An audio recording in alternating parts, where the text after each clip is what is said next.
जून की तपती दोपहर थी। सूरज आसमान से आग बरसा रहा था। हवा जैसे रुक सी गई थी। पसीने से लोग तरबतर थे और बिजली का नामो निशान नहीं था। तभी गली के कोने से एक आवाज आई, मटका कुल्फी, ठंडी ठंडी मटका कुल्फी ले लो, ठंडी ठंडी मटका कुल्फी खाओ और गर्मी दूर भगाओ। आवाज सुनकर गांव के सभी बच्चे दौड़ते हुए उसके पास जाते हैं। बच्चों के साथ साथ उसके परिवार वाले भी बच्चों के पीछे पीछे जाते हैं। वहाँ एक दुबली पतली औरत फटी पुरानी साड़ी पहने, सिर पर मटका लिए, पूरे मोहल्ले में चिल्ला चिल्ला कर मटका कुल्फी बेच रही थी। उसके साथ उसकी छोटी बेटी भी थी, जो तेज धूप के कारण सिर पर कपड़ा डाले उस मटके कुल्फी वाली के साथ जा रही थी। ये मटका कुल्फी वाली कोई और नहीं, रज्जो थी, मोहल्ले की गरीब मटका कुल्फी वाली, जो लगातार हर रोज इस तपती धूप में आसपास के गांव में कुल्फी बेचा करती थी। गर्मी की छुट्टियों में मोहल्ले के बच्चे बेसब्री से रज्जो का इंतजार करते थे। कुल्फी की आवाज सुनते ही सब दौड़ पड़ते हैं। अरे माँ, रज्जो दीदी आ गई। 5 रुपए दो, कुल्फी लेनी है। मैं तो 10 की लूंगा और चीनी को भी दिलाऊंगा। चीनी रज्जो की बेटी थी, हमेशा माँ के साथ होती है। माँ, मैं भी एक खा लूं? ना बिटिया, ये सब बेचनी है, हम बाद में बची खा लेंगे। मोहल्ले के बुजुर्ग तिवारी जी अपनी खिड़की से ये सब देख रहा था। उसे चीनी पर दया आ गई। अरे बहू, एक कुल्फी इधर भी देना और सुनो, चीनी को भी दिला देना। बच्ची है, खा लेगी तो क्या बिगड़ेगा। नहीं बाबूजी, जो बचता है वही देती हूँ। बिटिया जानती है कि पहले ग्राहक फिर हम। तिवारी जी मुस्कुरा उठे। बच्चों के साथ साथ गांव की महिलाएं भी कुल्फी खाती है। कितना अच्छा कुल्फी है, मजा आ गया खाकर। कुल्फी से शरीर को थोड़ी ठंडक मिल रही है। अब तो इस तपती गर्मी में राहत के नाम पर तुम्हारी कुल्फी है। रज्जो सबकी बात सुनकर बहुत खुश होती है। वो बहुत ईमानदार और मेहनती कुल्फी वाली थी। रज्जो कुल्फी बेचने का काम पति की मृत्यु के बाद से ही शुरू कर देती है। पति की मृत्यु के बाद रज्जो पर जैसे दुखों का पहाड़ टूट पड़ा था। कोई सहारा नहीं, कोई नौकरी नहीं, ना रिश्तेदारों का साथ। 2 वक्त की रोटी भी मुश्किल थी। कुछ दिन तक तो रोती बिलखती रज्जो को लोगों ने किसी तरह सहारा दे दिया, लेकिन जिंदगी को पटरी पर लाने के लिए उसे कुछ न कुछ तो करना ही था। इसलिए रज्जो ने हार नहीं मानी और गोद में अपनी छोटी सी बच्ची को लिए मोहल्ले की एक बूढ़ी अम्मा के पास जाने लगी। बस यहीं से शुरू हुआ रज्जो से रज्जो कुल्फी वाली का सफर। हमेशा की तरह वो रोज सुबह कुल्फी बनाती और दोपहर में सिर पर मटका लेकर मोहल्ले में आवाज लगाकर बेचती थी और उसके सारे कुल्फी बिक जाते थे। कुल्फी बेचकर उसका घर बहुत अच्छे से चल रहा था। एक दिन बहुत तेज गर्मी थी। रज्जो की तबीयत ठीक नहीं थी, फिर भी वो कुल्फी लेकर निकल पड़ी। लेकिन गली में आते ही अचानक चक्कर खाकर गिर पड़ी। उसका मटका फूट गया और सारे कुल्फी गिरकर बर्बाद हो गए। ये देख उसकी बेटी चीनी रोने लगती है और रोते हुए अपनी माँ को जगाने लगी। माँ, माँ उठो ना माँ, क्या हो गया तुम्हें? चीनी के आवाज देने पर भी रज्जो आंख नहीं खोल रही थी। थोड़ी ही देर में रज्जो को देखने के लिए आसपास मोहल्ले के लोगों की भीड़ इकट्ठा हो गई। तिवारी जी ने जल्दी से पानी मंगवाया और उसके चेहरे पर पानी छिड़का। उसके बाद उसे होश आया। उससे ठीक से खड़ा भी नहीं हुआ जा रहा था। होश आने के बाद जैसे ही वो चलने की कोशिश करती है, लड़खड़ाकर वापस गिर जाती है।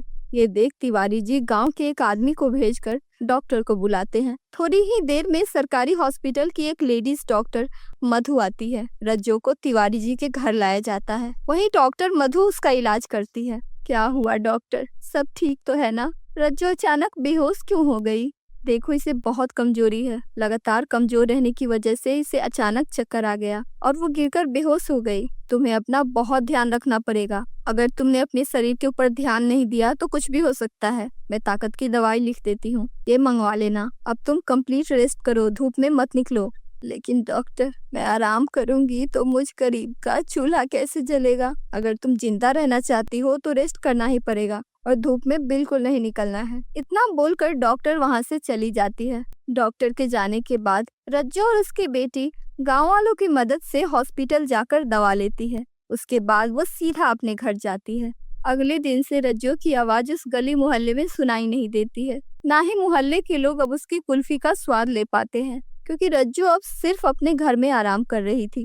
जो भी पैसा उसने कुल्फी से कमाया था, उसी से फिलहाल रज्जो का घर चल रहा था। कुछ दिन तक तो वो डॉक्टर की बात मानकर आराम कर रही थी, लेकिन अब उसे घर चलाने की चिंता सताती है उसे समझ नहीं आ रहा था कि अब वो क्या करे। तभी बेटी चिन्नी मासूमियत के साथ अपनी माँ से सवाल करती है, माँ अब हम कुल्फी बेचने कभी नहीं जाएंगे? अगर हम कुल्फी नहीं बेचेंगे तो हमारे पास पैसे कहाँ से आएंगे? बेटी अभी मेरी तबीयत ठीक नहीं है, लेकिन कुछ दिनों के बाद से कुछ न कुछ उपाय तो करना ही पड़ेगा, वरना हम खाएंगे क्या? लेकिन तुम चिंता मत करो बेटी, सब ठीक हो जाएगा। माँ क्या हम घर के बाहर बैठकर कुल्फी नहीं बेच सकते? तुम कुल्फी बनाकर देना और मैं बाहर बैठकर बेचूंगी।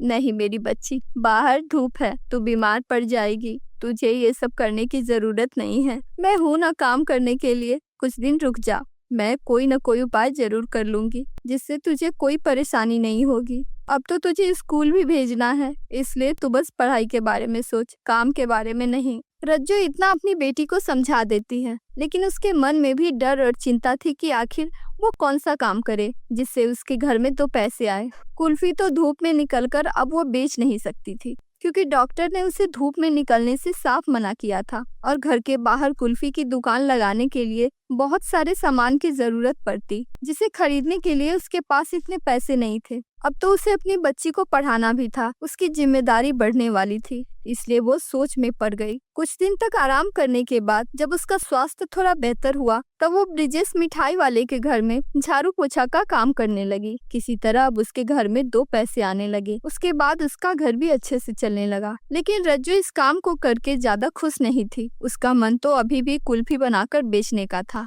लेकिन वो करती भी क्या, उसे पैसों की बहुत जरूरत थी, इसलिए उसने ज्यादा कुछ सोचे बिना बस अपना झाड़ू पोछा का काम अच्छे से करने लगी। उसे जब पहला वेतन मिला तब वो उस पैसों से अपनी बेटी का स्कूल में नामांकन करवाती है। उसे इस बात की बहुत खुशी होती है। इसी तरह समय बीतने लगा। कुछ समय बाद ब्रिजेश के घर में एक खास मेहमान आने वाला होता है। रज्जू अपनी बेटी को स्कूल भेजने के बाद हमेशा की तरह उसके यहाँ काम करने जाती है, तो उसकी मालकिन शोभा उसे सारी बात बताती है और रज्जू को काम में मदद करने के लिए बोलती है। रज्जू जल्दी जल्दी हाथ चला और जरा आज खाना बनाने में मेरी मदद कर दे, वो लोग आते ही होंगे। जी मैं सारे काम कर दूंगी, आप परेशान ना हो। इतना बोलकर रज्जू जल्दी जल्दी सारे काम करने लगती है। थोड़ी देर बाद खाना तो सारा बन गया, लेकिन इतनी गर्मी है और उन्हें मीठा बहुत पसंद है, थोड़ा आइसक्रीम भी बना लेती हूँ।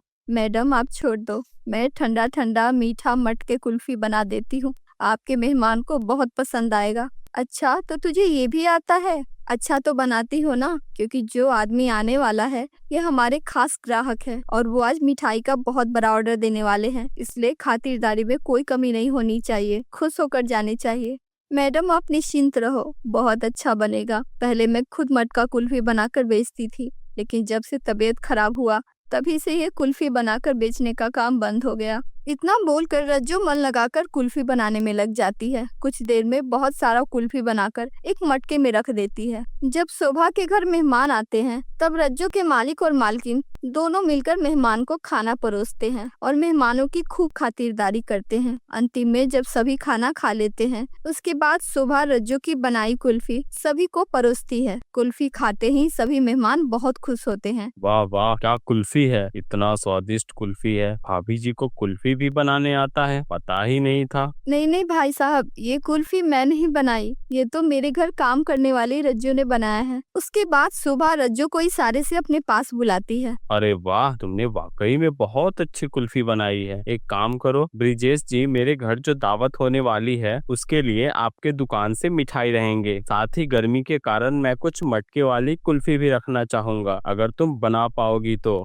इतने बड़े ऑर्डर की बात सुनकर रज्जू बहुत खुश होती है। वो मन ही मन सोचती है, एक साथ इतने सारे कुल्फी का ऑर्डर, इतना तो मैं 1 महीने में भी नहीं बेच पाती थी। तभी शोभा उसे टोकते हुए बोली, क्या हुआ रज्जू, क्या सोच रही हो, कुल्फी बना तो लोगी ना? हाँ बिल्कुल मालकिन साहब, मैं पूरी मेहनत के साथ ये ऑर्डर पूरा करूंगी। मैं ये ऑर्डर पाकर बता नहीं सकती कितना खुश हूँ। इसी तरह रज्जू रात दिन मेहनत करके बहुत सारा मटका कुल्फी तैयार करती है। कुछ दिन बाद दावत में ब्रिजेश के होटल से मिठाइयाँ और रज्जू का मटका कुल्फी जाता है। सभी मेहमान मिठाई और कुल्फी की बहुत तारीफ करते हैं। रज्जो को भी इस ऑर्डर के बदले अच्छा पैसा मिलता है। इसी तरह धीरे धीरे रज्जो को मटका कुल्फी का एक के बाद एक ऑर्डर आने लगे। अब उसकी कुल्फी लोगों के बीच पहले से ज्यादा लोकप्रिय हो जाती है। उसके बाद हर छोटी मोटी पार्टी फंक्शन के लिए लोग रज्जो की कुल्फी का ऑर्डर देने लगे। इस तरह वो घर से ही अच्छा पैसा कमाने लगी। कुछ समय बाद वो अपने मालिक के घर झाड़ू पोछे का काम छोड़कर खुद की एक दुकान खोल लेती है। अब वो एक अच्छा सा फ्रिज खरीदकर बहुत सारा मटका कुल्फी बनाकर वो उसमें स्टोर करके रखने लगी। उसकी मटका कुल्फी की दुकान खुलते ही पहले वो जिस मोहल्ले में कुल्फी बेचने जाया करती थी वो सभी लोग वापस से कुल्फी लेने आने लगे। साथ ही उसे ऑर्डर मिलते थे, जिसकी वजह से वो खूब पैसा कमाने लगी। अब उसके जीवन के सारे दुख दर्द मिट गए। अब तो चीनी भी बड़ी हो गई थी। स्कूल से आने के बाद वो भी अपनी माँ की कुल्फी बनाने में मदद करती थी। इस तरह से दोनों माँ बेटी कुल्फी बेचती और खुशी खुशी साथ रहती। रज्जो की कहानी बताती है कि संघर्ष, ईमानदारी और ममता की ताकत से जिंदगी के सबसे मुश्किल रास्ते भी आसान हो जाते हैं। गर्मी की वो दोपहर अब भी आती है, लेकिन अब वो एक नई उम्मीद के साथ आती है। अगर आपको वीडियो अच्छा लगा तो वीडियो को लाइक करें और चैनल को सब्सक्राइब कर दें।